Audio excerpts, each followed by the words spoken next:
जय हिंद, वंदे मातरम। स्वागत है आप सभी का फ्री एग्जाम जिन यूट्यूब चैनल पर। दोस्तों, अगर आप क्षमता परीक्षा 3.0 का एग्जाम देने वाले हैं तो ये वीडियो आपके लिए अति महत्वपूर्ण होगी, जिसमें हमने केवल वही प्रश्न शामिल किया है जो किसी न किसी एग्जाम में बार बार पूछे गए हैं। तो सभी प्रश्नों को पूरे ध्यान से देखना है, विश्वास रखिए निश्चित ही यहाँ से प्रश्न बनेगा आपके एग्जाम में। तो चलिए सेशन को प्रारंभ करते हैं और पहला शानदार प्रश्न देखते हैं। वंदे मातरम को राष्ट्रीय गीत के रूप में किस तिथि को स्वीकार किया गया? तो सही उत्तर हो जाएगा 26 जनवरी 1950 को। अगला है, रणजी ट्रॉफी का संबंध किस खेल से है? तो क्रिकेट से संबंधित है रणजी ट्रॉफी। रतौंधी किस विटामिन की कमी से होती है? तो विटामिन ए की कमी से रतौंधी हो जाता है। अगला है, आराम हराम है का नारा किसने दिया? तो जवाहरलाल नेहरू के द्वारा आराम हराम है का नारा दिया गया। इंकलाब जिंदाबाद का नारा सर्वप्रथम किसने दिया था? तो सरदार भगत सिंह ने। निर्विरोध चुने जाने वाले एकमात्र राष्ट्रपति कौन थे? नीलम संजीवा रेड्डी। नींबू और संतरे में कौन सा विटामिन पाया जाता है? तो विटामिन सी पाया जाता है नींबू और संतरे में। रविन्द्रनाथ टैगोर ने भारत के राष्ट्रीय गान के अलावा किस एक और देश का राष्ट्रीय गान लिखा? तो बांग्लादेश हो जाएगा। क्या है? तो उमार सोनार बांग्ला। राजघाट किसका समाधि स्थल है? महात्मा गांधी का समाधि स्थल है राजघाट। भारत का मैनचेस्टर किसे कहा जाता है? अहमदाबाद को भारत का मैनचेस्टर कहा जाता है। मंदिरों की पूर्णभूमि भारत के किस राज्य को कहा जाता है? तो तमिलनाडु को। 1857 ईस्वी के विद्रोह में झांसी की रानी लक्ष्मीबाई ने किसके सहयोग से ग्वालियर में विद्रोह किया था? तो तात्या टोपे के सहयोग से। 1857 की क्रांति के बाद अंग्रेजों ने मुगल बादशाह बहादुर शाह जफर को कैद करके कहाँ भेजा? तो वर्मा म्यांमार में। राष्ट्रीय विज्ञान दिवस कब मनाया जाता है? तो 28 फरवरी को। मुगल सम्राट अकबर का जन्म कहाँ हुआ था? अमरकोट के दुर्ग में। विश्व का सबसे छोटा महाद्वीप कौन सा है? तो ऑस्ट्रेलिया महाद्वीप विश्व का सबसे छोटा महाद्वीप है। विश्व का सबसे पुराना लोकतंत्र कौन सा है? तो सैन मैरिनो है। सुएज नहर किन दो सागरों को जोड़ती है? तो भूमध्य सागर और लाल सागर को जोड़ती है सुएज नहर। भारत में प्रायद्वीपीय नदी से जुड़ा सबसे ऊंचा निकास बेसिन कौन सा है? तो कृष्णा नदी हो जाएगा। भारत की किस नदी को वृद्ध गंगा कहा जाता है? तो गोदावरी नदी को। नासिक नदी के तट पर स्थित है। तो नासिक जो है ये गोदावरी नदी के तट पर स्थित है। किस नदी के तट पर?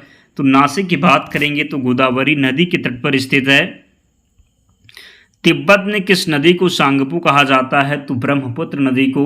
आप सभी से निवेदन है, आप लोग वीडियो देख लेते हैं, ना ही वीडियो को लाइक करते हैं और ना ही चैनल को सब्सक्राइब करते हैं। तो अगर हम आपके लिए इतनी मेहनत करते हैं तो आपका भी कर्तव्य बनता है आप लोग भी सपोर्ट करें, ताकि हमारा भी मोटिवेशन बना रहे, हम आपके लिए काम कर सकें। तो प्लीज़ जिन्होंने वीडियो को लाइक नहीं किया है तो जल्दी से वीडियो को लाइक कर दीजिए और चैनल को ज़रूर सब्सक्राइब कर लें।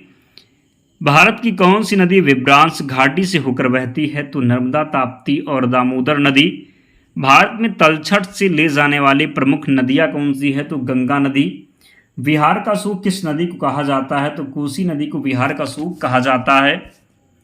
इंद्रावती, प्राणहिता और शबरी किसकी उपनदियां हैं? तो गोदावरी नदी। कौन सी नदी अंततः अरब सागर में गिरती है? तो नर्मदा नदी राइट आंसर होगा।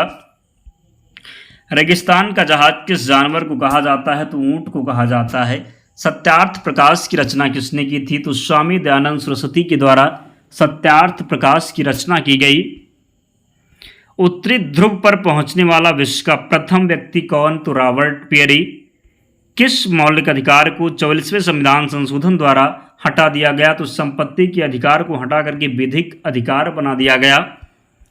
कागज का आविष्कार करने वाला देश का नाम? तो चीन हो जाएगा।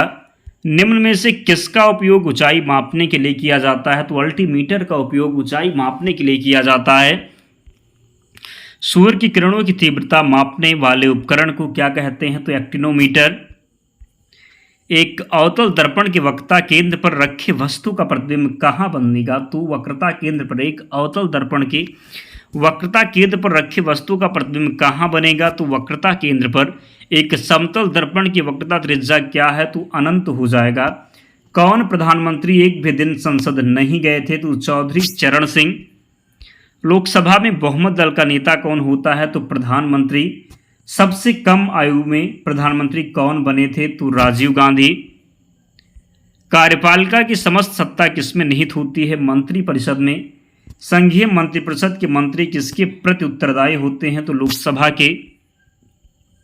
स्वतंत्र भारत के प्रथम प्रतिरक्षा मंत्री कौन थे? तो सरदार पटेल। संविधान के किस अनुच्छेद में मंत्रिपरिषद की नियुक्ति व पदच्युत का प्रावधान है? तो अनुच्छेद 75 में। भारत में किसी भी सदन का सदस्य बने बिना कोई व्यक्ति मंत्री पद पर कितने दिनों तक रह सकता है? तो 6 माह तक। मंत्रिमंडल का गठन कौन करता है? केंद्रीय मंत्री के द्वारा मंत्रिमंडल का गठन किया जाता है।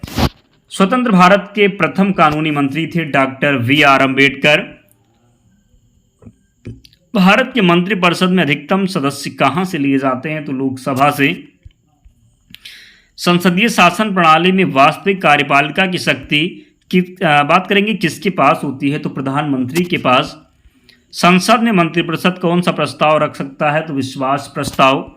मंत्रिपरिषद के सदस्यों को गोपनीयता की शपथ कौन दिलाता है? तो राष्ट्रपति। क्या राज्यसभा का सदस्य मंत्रिपरिषद का सदस्य बन सकता है? तो इसका सही उत्तर होगा हाँ। शाह बुलंद इकबाल के नाम से कौन मशहूर थे? तो दारा शिकोह। शाहजहां ने किसकी सहायता से राजगद्दी हासिल की? तो अशोक खां की सहायता से। शाहजहां ने आगरा से अपनी राजधानी कहाँ परिवर्तित की? तो शाहजहानाबाद, पुरानी दिल्ली। शाहजहां ने अपनी बेगम मुमताज़ महल का मकबरा कहाँ बनवाया? तो आगरा में। शाहजहां को गिरफ्तार कर कहाँ कैद किया गया था? आगरा का किला में। शाहजहां को किससे कैद किया बात करेंगे शाहजहां को किसने कैद किया था? तो औरंगजेब ने। किसने? तो औरंगजेब ने। शाहजहां के समय कौन सी जगह मुगल के हाथ से निकल गई? तो गंधार। शाहजहां के समय आने वाले फ्रांसीसी का नाम क्या था? फ्रांसिस वर्नियर और टर्बिनियर। शाहजहां के बचपन का नाम क्या था? तो खुर्रम था। क्या? तो खुर्रम। शाहजहां के दरबार में संस्कृत के कौन से पंडित मौजूद थे? तो कबींद्र, आचार्य सरस्वती और जगन्नाथ पंडित। शेरशाह की महानता का घोतक क्या है? तो प्रशासनिक सुधार। शिवाजी ने मुगलों को किस संधि के द्वारा किलों को हस्तांतरित किया? तो पुरंदर की संधि। शाहजहां ने किस शहर में मोती मस्जिद बनवाई थी? तो आगरा में। कहाँ पर? तो आगरा में। संसद का संयुक्त अधिवेशन कौन बुलाता है? तो राष्ट्रपति। एलबीडब्ल्यू शब्द किस खेल से संबंधित है? क्रिकेट से संबंधित है।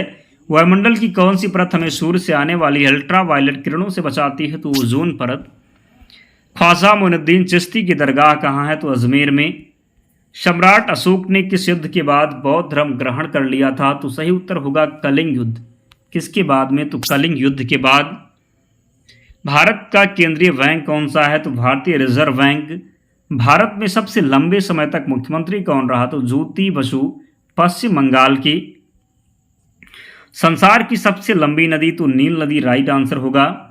किस तापमान पर सेल्सियस और फ़ारेनहाइट तापमान बराबर होता है? तो 40 डिग्री पर। किस पर? तो किस तापमान पर सेल्सियस और फ़ारेनहाइट तापमान बराबर होता है? तो 40 डिग्री पर। कांसा किसकी मिश्र धातु है? तो तांबा और टिन की मिश्र धातु है कांसा। दिलीप ट्रॉफी का संबंध किस खेल से है? क्रिकेट से संबंधित है दिलीप ट्रॉफी। एलपीजी का पूर्ण विस्तार क्या होगा? तो लिक्विफाइड पेट्रोलियम गैस हो जाएगा। गीता रहस्य पुस्तक किसने लिखी? बाल गंगाधर तिलक ने। राज्यसभा के कितने सदस्यों का चुनाव हर 2 वर्ष बाद होता है? तो 1/3। अमेरिकी राष्ट्रपति का कार्यकाल कितने वर्ष होता है? 4 वर्ष होता है। किस मिट्टी को रेगुर मिट्टी के नाम से जाना जाता है? तो काली मिट्टी को। लाल मिट्टी का रंग लाल क्यों होता है? तो लौह ऑक्साइड की उपस्थिति के कारण। किसके कारण? तो लाल मिट्टी का रंग लाल क्यों होता है? तो लौह ऑक्साइड की उपस्थिति के कारण। भारत के कितने प्रतिशत क्षेत्रफल पर खेती होती है? तो 51%। भारत के पूर्वोत्तर के राज्यों में जंगलों को काटकर जो खेती की जाती है वह क्या कहलाती है? तो झूम खेती। किस अधिनियम द्वारा भारत में प्रांतों को स्वायत्तता प्रदान की गई थी? तो भारत सरकार अधिनियम 1935 के द्वारा। शासन की एकात्मक पद्धति का लाभ है? तो दृढ़ राज्य हो जाएगा। जिस संविधान सभा द्वारा भारत के संविधान का अधिनियम किया गया उसके सदस्य थे? तो विभिन्न प्रांतों की विधानसभाओं द्वारा निर्वाचित। भारतीय संविधान में आपात उपबंध कहाँ से ले गए हैं? तो भारत सरकार अधिनियम 1935 से। भारत की संविधान सभा किसके कहने पर बनाई गई? तो कैबिनेट मिशन के तहत। भारत का संविधान सभा का स्थायी अध्यक्ष कौन थे? तो डॉक्टर राजेंद्र प्रसाद। भारतीय संविधान की प्रस्तावना में किस प्रकार के न्याय की बात की गई है? तो न्याय कितने प्रकार की? तो सामाजिक, आर्थिक, राजनीतिक न्याय की बात की गई है। कितनी? तो सामाजिक, आर्थिक, राजनीतिक न्याय की बात की गई है। संविधान की प्रस्तावना में भारत को किस रूप में घोषित किया गया है? तो एक प्रभुत्व संपन्न क्या हो जाएगा? तो एक प्रभुसत्ता संपन्न, समाजवादी, धर्मनिरपेक्ष, पंथनिरपेक्ष, लोकतांत्रिक गणराज्य हो जाएगा। भारत पूर्ण संप्रभु लोकतांत्रिक गणतंत्र कब बना? तो 26 नवंबर 1949 को। संविधान की उद्देशिका का संशोधन कितनी बार किया गया है? तो केवल एक बार संविधान की उद्देशिका में संशोधन किया गया है। याद रखना है, यह प्रश्न कई बार पूछा गया है। अगला है, भारतीय संविधान में संघीय शब्द का प्रयोग कहाँ पर हुआ है? तो संविधान में कहीं भी संघीय शब्द का प्रयोग नहीं हुआ, जबकि केवल संघ का प्रयोग हुआ, संघीय नहीं हुआ। याद रखना है, संघ का प्रयोग हुआ है लेकिन संघीय का नहीं हुआ, इसलिए प्रश्न पूछा जाता है। अगला है, भारतीय संविधान के अनुच्छेद 1 में यह घोषणा की गई है कि इंडिया अर्थात भारत राज्यों का संघ है। किस अनुच्छेद में इंडिया को भारत भी कहा गया है? तो अनुच्छेद 1 में। भारत में किस प्रकार का संघवाद देखा जाता है? तो संघ बनाकर राज्यों का गठन करना। भारतीय संविधान कब लागू हुआ? तो 26 जनवरी 1950 को। भारतीय संविधान की रचना के समय संविधान सभा का संवैधानिक सलाहकार कौन था? तो वी.एन. राव।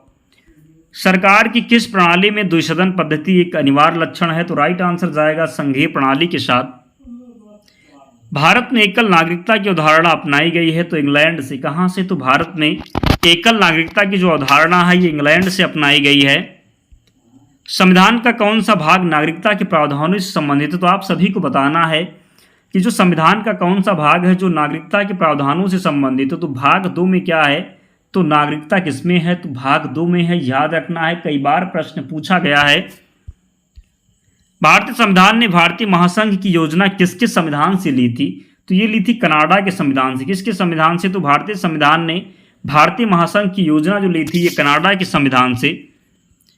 भारत के संविधान का निर्माता किसे माना जाता है? तो डॉक्टर भीमराव अंबेडकर को भारत के संविधान का निर्माता माना जाता है। अगला है दोस्तों, इतने प्रश्न आज थे, तो इन सभी प्रश्नों को आपको याद करना है और इसकी पीडीएफ के लिए टेलीग्राम चैनल से जुड़ जाना।